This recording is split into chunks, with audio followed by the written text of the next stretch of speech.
ನಮ್ಮಲ್ಲಿ ತುಂಬಾ ಜನಕ್ಕೆ ಈ ಆಕ್ನೆ ಆಗಿರ್ಬೋದು, ಬ್ಲ್ಯಾಕ್ ಹೆಡ್ ವೈಟ್ ಹೆಡ್ ಆಗಿರ್ಬೋದು ತುಂಬಾ ಬಾದರ್ ಮಾಡ್ತಾ ಇರುತ್ತೆ. ಈ ಟೀನೇಜ್ನವ್ರಿಗೆ ಆಕ್ನೆ ಬಾದರ್ ಮಾಡಿದ್ರೆ ಮಿಡ್ ಏಜ್ನವ್ರಿಗೆ blackhead whitehead bother ಮಾಡ್ತಾ ಇರುತ್ತೆ. ಈ ಟೀನೇಜರ್ಸ್ ಅಲ್ಲಿ ಆಕ್ನೆ ತುಂಬಾ ಬರೋದು ಕಾಮನ್ ಆಗಿರುತ್ತೆ. ಯಾಕಂತಂದ್ರೆ ಅವರ ಹಾರ್ಮೋನಲ್ ಚೇಂಜಸ್ ಆಗುವಂತ ಸ್ಟೇಜ್ ಅದು. ಅಫ್ಕೋರ್ಸ್ ಆಕ್ನೆಗಳು ಬರ್ತಾ ಇರುತ್ತೆ, ಹೋಗ್ತಾ ಇರುತ್ತೆ. ಬಟ್ ಅದು ಹಾಗೇನೆ ಕಂಟಿನ್ಯೂ ಆಯ್ತು ಅನ್ನೋದಾದ್ರೆ ನಿಮ್ಮ ಲೈಫ್ ಸ್ಟೈಲ್ ಮತ್ತೆ ನಿಮ್ಮ ಫುಡ್ ಇಂಟೇಕನ್ನು ಸ್ವಲ್ಪ ನೀವು ಮೈಂಡ್ ಮಾಡಬೇಕಾಗುತ್ತೆ. ನಿಮ್ಮ ಫುಡ್ ಇಂದನೂ ಕೂಡ, ನಿಮ್ಮ ಲೈಫ್ ಸ್ಟೈಲ್ ಇಂದನೂ ಕೂಡ ಆಕ್ನೆಸ್ ಬರುತ್ತೆ.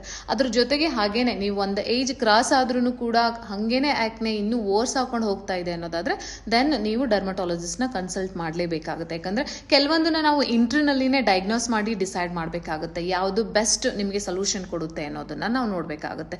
ಸೊ ಹಾಗಾಗಿ ಟೀನೇಜ್ ಅವರು ತುಂಬಾ ಬಾದರ್ ಪಡೋ ಅಗತ್ಯ ಇಲ್ಲ ಅಂಟಿಲ್ ಒಂದು ಏಜ್ ಅನ್ನ cross ಮಾಡೋತನ.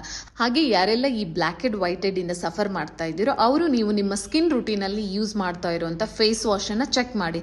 Right face wash use ಮಾಡ್ತೀರಾ ಅನ್ನೋದನ್ನ ಫಸ್ಟ್ ಕನ್ಫರ್ಮ್ ಮಾಡ್ಕೊಳ್ಳಿ. ಅದ್ರ ಜೊತೆಗೆ ಯಾವ್ದಾದ್ರು ಹೋಮ್ ರೆಮಿಡಿ ಯೂಸ್ ಮಾಡ್ಬಿಟ್ಟು ವಾರಕ್ಕೊಂದ್ಸರಿ ಸ್ಕಿನ್ ಅನ್ನ ಎಕ್ಸ್ಫೋಲಿಯೇಟ್ ಮಾಡುವಂತ ಅಭ್ಯಾಸ ಇರಬೇಕು. ಜೊತೆಗೆ ಮಾಯಶ್ಚರೈಸರ್, ಸನ್ಸ್ಕ್ರೀನ್ ಎರಡೂ ಕೂಡ ತುಂಬಾ ಇಂಪಾರ್ಟೆಂಟ್. ಬರೀ ಮನೇಲಿ ಇರ್ತೀನಿ ಅನ್ನೋದಾದ್ರೆ ಮಾಯಶ್ಚರೈಸರ್ ಕಂಪಲ್ಸರಿ ಆಗಿರುತ್ತೆ. ಹೊರಗಡೆ ಹೋಗ್ತಿದ್ದೀನಿ ಅನ್ನೋದಾದ್ರೆ ಮಾಯಶ್ಚರೈಸರ್ ಜೊತೆಗೆ ಸನ್ಸ್ಕ್ರೀನ್ ಅಪ್ಲೈ ಮಾಡೋದನ್ನು ಕೂಡ ಮ್ಯಾಂಡೇಟರಿ ಆಗಿರುತ್ತೆ. ನೀವೇನಾದ್ರೂ ಮೇಲಿಂದ ಮೇಲೆ ಸ್ವೆಟ್ ಬಿಡ್ತಿದ್ದೀರಾ ಫೇಸ್ ಅಲ್ಲಿ ಅನ್ನೋದಾದ್ರೆ ಜಸ್ಟ್ ಹಾಗೇನೆ ವೈಪ್ ಔಟ್ ಮಾಡೋದ್ರ ಬದಲಾಗಿ ನಾರ್ಮಲ್ ಆದ ವಾಟರ್ ಅನ್ನ ಯೂಸ್ ಮಾಡ್ಬಿಟ್ಟು ಸ್ವಲ್ಪ ಫೇಸ್ ಅನ್ನ ವಾಶ್ ಮಾಡ್ಬಿಟ್ಟು ಅದಾದ್ಮೇಲೆ ನೀವು ವೈಪ್ ಔಟ್ ಮಾಡಿದ್ರೆ ನಿಮ್ಮ ಸ್ಕಿನ್ ಲಿಟ್ರಲಿ ಬ್ರೀತ್ ಮಾಡಕ್ ಸ್ಟಾರ್ಟ್ ಮಾಡುತ್ತೆ. ಹಾಗೇನೆ ನಿಮ್ಮ ಟೆಕ್ಸ್ಚರು ಮತ್ತೆ ನಿಮ್ಮ flawless skin with in a time period ಅಲ್ಲಿ ಬರುತ್ತೆ.